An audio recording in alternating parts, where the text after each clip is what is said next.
Sir और किस तरीके के हाई प्रोफाइल केसेस आते हैं आपके पास? मुंबई फिल्म इंडस्ट्रीज़ का एक केस है। अच्छा, अनएक्सपेक्टेड। बताओ सर। एक वाइफ आती है मेरी मुंबई ब्रांच में, कहती है कि मेरा ऑपरेशन हेड से मिलती हूँ। कह रहे कि पहले तो उन्हें ये था कि मुझे डिटेक्टिव देव सर से ही बात करनी है, तो अब मैं तो सारी ब्रांचों में अवेलेबल नहीं हो पाता। तो मैंने कहा ठीक है, आप वीडियो कॉन्फ्रेंस पे कह रहे हो, सेफ़ है ना, मतलब क्योंकि बहुत ही हाई प्रोफाइल अलग ही लेवल का केस है। मैंने कहा हाँ सेफ़ है, आप निश्चिंत रहिए, मैं ही बात करूँगा। मैंने अपने नंबर से कॉल करके कन्वेंस करा, फिर वीडियो कॉल पे मेरी ऑफिस में जाके मीटिंग हुई। अब क्लाइंट बताती है कि मेरा हस्बैंड जो है फिल्म इंडस्ट्री में है और मैं आपको नाम नहीं बता सकती वो कौन है क्या है। मैंने कहा ठीक है। मैंने कहा हुआ क्या है? कह रहे कि मेरे जो हस्बैंड का है, एक तो उसका इंटरेस्ट ना छोटी लड़कियों में, मतलब 18, 19, 20, 22 साल की, मतलब 18 प्लस 20, 22 साल की, उन लड़कियों में इंटरेस्ट है और मल्टीपल लड़कियों के साथ उसका इन्वॉल्वमेंट है। अच्छा। मैंने कहा ये कैसे पता लगा? कह रहे मैंने पहले शुरुआत ये हुई कि पहली तो बात मेरे साथ फिज़िकल नहीं होता वो, और जब फिज़िकल होता है तो मुझे इंटरनली दिक्कत होती है काफ़ी सारी। मैंने कहा इंटरनली क्या? कह रहे नहीं सर मैं आपको नहीं बता सकती, अब मैं भी फ़ीमेल हूँ। नहीं, अब मैंने बताया, मैंने फ़ोर्स करा। कह रहे मुझे यूटीआई हो जाता है जब भी मैं उनके साथ फिज़िकल होती हूँ, 2 महीने 3 महीने में, तो मुझे यूटीआई हो जाता है, होना ही होना है। तो मैंने कहा इसका मतलब ये विदाउट प्रोटेक्टेड वो किसी और के साथ फिज़िकल होते हैं इसका मतलब? तो उसने कहा हाँ, ये मैंने डॉक्टर से कंसर्न करा तो डॉक्टर ने भी यही बोला। अब मैंने कहा केस आप क्या चाह रहे हैं? कह रहे मुझे ना एविडेंस चाहिए, क्योंकि उन्होंने बहुत घर में मतलब ये बोल रखा है नहीं तुम खामखा शक करती हो, मैं तो तुम्हारे साथ भी फिज़िकल हूँ। वो मुझे ही गलत साबित कर रहे हैं मेरी फैमिली में, बच्चों के आगे, सबके आगे। जब मेरा क्लाइंट के साथ एग्रीमेंट हुआ, उनके साथ जब वीडियो कॉन्फ्रेंस हो गई, एग्रीमेंट हुआ, तब उन्होंने नाम रिवील करा, तब मैं खुद शॉक्ड हो गया। इनकी मूवीज़ तो मैं खुद देखता हूँ इतनी सारी, तो मतलब मेरे लिए अनएक्सपेक्टेड था कि ये बंदा और वो ये हरकतें कर सकता है। लेकिन मैंने ये भी सुना था कि फिल्म इंडस्ट्रीज़ में इतना कुछ चल रहा है। एज ए डिटेक्टिव तो मुझे बहुत सारी चीज़ें पता है वहाँ पर। अब मैं फॉलो करना शुरू करता हूँ उन्हें। एग्रीमेंट होने के बाद जब नाम भी रिवील हो गया, सब हो गया, फिर भी क्लाइंट के फ़ोन आते रहे मुझे कि प्लीज़ आप कॉन्फिडेंशियल रखिएगा, कहीं लीक नहीं होना चाहिए, सब डिस्ट्रॉय हो जाएगा हमारे आगे बच्चे भी हैं, उनकी भी शादी है, सारी चीज़ें। मैंने कहा आप निश्चिंत रहिए। तो मैंने जब फॉलो किया, फॉलो करने में देख रहा हूँ कि वो जहाँ फिल्म की शूटिंग हो रही है, लोकेशन, वहाँ पर वैन होती है, वैनिटी वैन, उसमें लड़की जा रही है अंदर, ठीक है। गार्ड्स बाहर खड़े हुए हैं, काफ़ी देर बाद निकल रही है, ठीक है। लड़की की हालत मतलब ऐसा अजीब सा लग रहा है कि मतलब फोर्सफुली हुआ है उसके साथ, लग रहा है, शक्ल से दिख रहा है, इतना समझ में आता है, एजेंट्स को भी आ रहा है समझ में। चलो ये सब चलता रहा। अब अंदर क्या हो रहा है हम ये कंफर्म तो नहीं कर सकते, एविडेंस तो कुछ नहीं है हमारे पास। हमने वैनिटी वैन में कैमरा लगाया हिडन। आपको एक्सेस कैसे मिला? एक्सेस मिला बस किसी सेटिंग के थ्रू। अच्छा। वहाँ वाइफ ने हेल्प करी हमारी। अच्छा। क्योंकि वाइफ तो आ जा सकती है। वाइफ ने हेल्प करी। वैनिटी वैन में हमने हिडन कैमरा लगाया। हमने लगाया जो मॉस्किटो, ये आपका मॉस्किटो होता है ना, मॉस्किटो के लिए मॉस्किटो रेपेलेंट जो होते हैं, ऑल आउट वगैरह, उसमें कैमरा लगाया, उसमें प्लांट था, वो हमने फिट कर दिया उसमें। ठीक है। अब उस कैमरे में जो रिकॉर्ड हुआ, मल्टीपल लड़कियों के साथ वो फिजिकल हो रहा है, मतलब और फोर्सफुली कि ठीक है मैं तुम्हें रोल दिलवाऊंगा, ये वो, मतलब बहुत सारी चीज़ें बात चल रही है। और उसी में चीज़ें सामने आई कि सर आप मतलब आप प्रोटेक्शन तो यूज़ कर लीजिए, ठीक है आप फिज़िकल हो रहे हैं, मतलब आप इतना कुछ कर रहे हैं, प्रोटेक्शन तो मतलब ये तक भी आ रही है बात कि प्रोटेक्शन यूज़ कर लीजिए, वो प्रोटेक्शन यूज़ नहीं कर रहे हैं, किसी को बाहर पता लगेगा, सर आपकी अपनी एज देखो, सर ये वो, नहीं तुम्हें दोबारा आना पड़ेगा, नहीं तो मैं रोल नहीं दिलवाऊंगा, मतलब इस तरीके की कहानियाँ चल रही हैं। क्या एज होगी उनकी, पर्सन की? 52, 53। ठीक है। ठीक है। अब जब वैनिटी वैन में कैमरा लगा तो उसमें इतनी सारी चीज़ें रिकॉर्ड हो गई, हमने क्लाइंट को दिखाई। क्लाइंट ने कहा नहीं मैं भी यहाँ तक नहीं रुकूंगी, आप इसे और डीपली लेके जाओ, पेमेंट की फ़ीस की आप निश्चिंत रहो, आपको जो एक्सेस चाहिए जो चाहिए मैं आपको सब दूंगी, और मेरा कंसेंट है, एज ए वाइफ मैं कर सकती हूँ इन्वेस्टिगेशन। मैंने कहा ठीक है, क्योंकि कंसेंट हमने ले रखा था, हाई प्रोफाइल केस था, पूरा कंसेंट ले रखा था, एनडीए भी साइन हुआ था, प्लस हमने कंसेंट लेटर प्रॉपर बनवा रखा था फॉर्मेट में कि क्लाइंट ने कंसेंट दिया है हमें। अब चलता रहा, हम जब फॉलो कर रहे हैं कि वो यहाँ पर, और 1-2 मॉडल्स के साथ भी वो, मतलब मॉडल्स, नामी मॉडल्स के साथ भी वो फिज़िकल था, वो भी रिकॉर्डिंग में आया। ठीक है। अब मॉडल्स का तो मेरी समझ में नहीं आता कि उनके लिए तो ये हुकअप जैसा लगता है, उनके लिए तो ये age doesn't matter, age is a number. ठीक है। वो भी रिकॉर्ड हो गया। यहाँ से हम फॉलो करते हैं, फिर उसने बोला वाइफ ने कि ये ना बाहर जाने वाले हैं, ठीक है आप दुबई जाने वाले हैं, तो ये दुबई इनका टूर है, 7-8 डेज़ का कोई ऐड शूट होना है बड़ा, ठीक है। मैंने कहा ठीक है।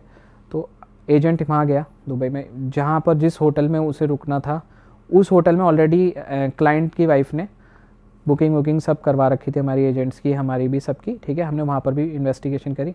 वहाँ एक नई चीज़ पता लगती है मुझे, इसे तो थ्रीसम में इंटरेस्ट है और ज़्यादा, थ्रीसम भी कर रहा है। अच्छा।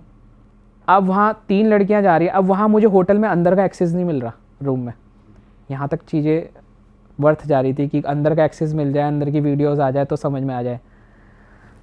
जैसे तैसे करके कहीं से क्लाइंट ने भी लिंक निकाला, क्लाइंट की जो वाइफ थी ना, उसने लिंक निकाला अपना, ठीक है। उस होटल में अंदर रूम में एक्सेस करवाया उसने मुझे, जब वो बाहर शूट पे गया हुआ था। अब रूम में हमने कैमरा प्लांट करा, कैमरा लगा था एसी में। अच्छा। अब एसी में जब कैमरा लगा हुआ था, जब हमने वीडियो फुटेज रिकॉर्ड किया, उस वीडियो फुटेज में ये आया वो थ्रीसम कर रहा है लड़कियों के साथ, और वही अलग अलग मतलब जो इसके वहाँ पर आई हुई थी जिनसे वो शूटिंग करवा रहा था वो, प्लस एक उसकी एम्प्लॉय भी थी, परमानेंट एम्प्लॉय वो भी थी। उसका नहीं था उसे डाउट वाइफ को कि वो भी है उसके साथ, मतलब थ्रीसम कर रहा है। और उसकी एज आप देखोगे, और इतनी ड्रिंक कर रहा है, सारी न्यूड हैं, सब के सब न्यूड हैं पूरी रात भर, ठीक है। कपड़े किसी ने नहीं पहन रखे। और वो रिकॉर्डिंग जब हमने सारी चीज़ एविडेंस दे दिया, अब उनका आपस में बैठे वो कि भाई ये है एविडेंस, और एविडेंस मैंने एक ऐसी जगह भी दे रखी है, उसने क्लाइंट ने मुझे भी मिलवाया, हमें भी, कि ये एविडेंस हमारे पास ऐसे मौजूद है, अगर तुम अपनी लाइफ को अच्छे से नहीं करोगे तो ये बाहर मीडिया में आएंगे, पब्लिकली आएंगे, तुम्हारा कैरियर भी डिस्ट्रॉय, हमारी फैमिली भी डिस्ट्रॉय। मैं तुम्हें कोई ब्लैकमेल इस वे में करना चाह रही हूँ कि तुम सही रास्ते पे आ जाओ। उसने हमें वहाँ, मैंने उसे, मैं एक इतने सीनियर प्रोड्यूसर को, मतलब मैं काउंसलिंग कर रहा हूँ, सर क्या कर रहे हो आप, मैं आपकी मूवीज़ खुद देखता हूँ। अब तो आपने सर को भी पूरा देख लिया। हाँ। सर जैसे ऐसा कहते हैं कि भाई डेटा तो किसी का भी सिक्योर नहीं है, तो आप ये मेक श्योर कैसे करते हो कि किसी का प्राइवेट डेटा बाहर ना जाए, या आपके एजेंट्स के ऊपर क्या कंपल्शन है? क्योंकि हैकेबल या चीज़ें ख़राब तो आपकी हार्ड ड्राइव्स और आपका डेटा भी हो सकता है, तो आप कैसे सेफ्टी मेक श्योर करते हो? मेरे एजेंट के ऊपर एजेंट रहता है। अच्छा। मेरा एजेंट किसके लिए किसको फॉलो कर रहा है, किसकी इन्वेस्टिगेशन कर रहा है, उस एजेंट की भी इन्वेस्टिगेशन हो रही होती है कि वो सही कर रहा है नहीं कर रहा है। बट वो तो इस चीज़ से अवेयर ही होंगे कि हमारे ऊपर भी कोई ना कोई निगाह उसे नहीं पता, अब पता लग जाएगा। नहीं पता, वैसे नहीं पता अभी तक। और एजेंट की ट्रैकिंग भी रहती है हमारे पास ना, एजेंट कहाँ किस जगह जा रहा है पूरी ट्रैकिंग बट रहती सर है। मान के चलो किसी सेलिब्रिटी का ही ऐसा कोई डेटा एजेंट के पास है, वो उनके थ्रू लीक हो जाए या फिर उनका कुछ हैक हो जाए, फिर क्या करोगे? सेलिब्रिटी, पॉलिटिशियन, ऑफिसर्स, इनके केसेस मैं खुद डील करता हूँ। अच्छा। मैं एजेंट्स को सिर्फ सपोर्टिंग में लगाता हूँ। तो आप भी इस केस में दुबई गए थे? हाँ। अच्छा। और ऐसे और अजीब केसेस की बात करते हैं थोड़ी। इंदौर डिटेक्टिव एजेंसी, मेरी एक इंदौर की ब्रांच, वहाँ पर एक केस आया। एक फीमेल आती हैं कि मेरा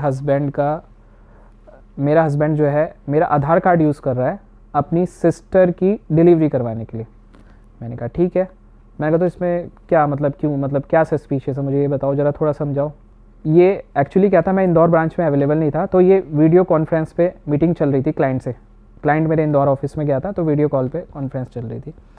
उसने बताया कि मेरे हस्बैंड जो है अपनी ही सिस्टर के साथ फिजिकल है, और वो बच्चा उसका है, मेरे अपने ही भाई का बच्चा सिस्टर के पेट में। पर ये मेक श्योर कैसे करा सर उन्होंने? क्योंकि ऐसा भी तो हो सकता है सिस्टर कहीं बाहर एक्स्ट्रा मैरिटल में हो, या शादी से पहले कुछ हो उसने गया हो। खुद एक्सेप्ट करा कि मैंने शादी इसलिए करी है कि मैं सिर्फ एक लीगल टैग दिखाना चाहता हूँ कि मैं मैरिड हूँ, और वाइफ हमारे साथ ही, वो सिस्टर मेरे साथ ही रहेगी, और ये वो कभी शादी नहीं करेगी, और वो रहेगी एज ए वाइफ ही हमारे साथ ही। ये हस्बैंड ने खुद एक्सेप्ट करा? ये खुद एक्सेप्ट किया, और ये फिर मैंने दोबारा एक्सेप्ट करवाने के लिए उसे थोड़ा प्रोवोक करवाया, जिसकी ऑडियो रिकॉर्डिंग, मैंने ऑडियो डिवाइस दिया उसे, वाइफ को, कि आप ऑडियो लगाओ और उनके कमरे में डिवाइस लगाओ। उसने डिवाइस लगाया। मैंने एक क्लॉक दी, अजंता की एक क्लॉक दी मैंने, मैं बता देता हूँ, डिवाइस भी रिवील कर रहा हूँ मैं।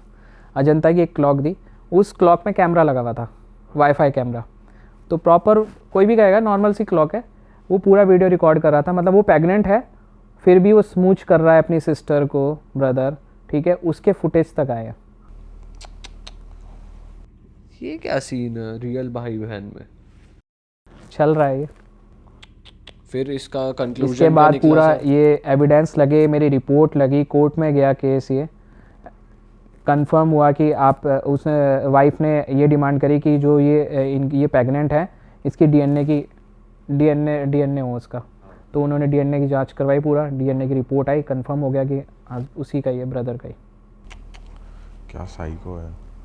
और ये आपका पूरा इन्वेस्टिगेट करने में कितना टाइम लगा सर? इन्वेस्टिगेशन करने में मुझे लगे अप्रॉक्स 10-12 दिन, क्योंकि डिवाइस में भी रिकॉर्ड करना था। पहले तो प्रोवोक नहीं हुआ, वो भी बहुत दिमाग से चल रहा था।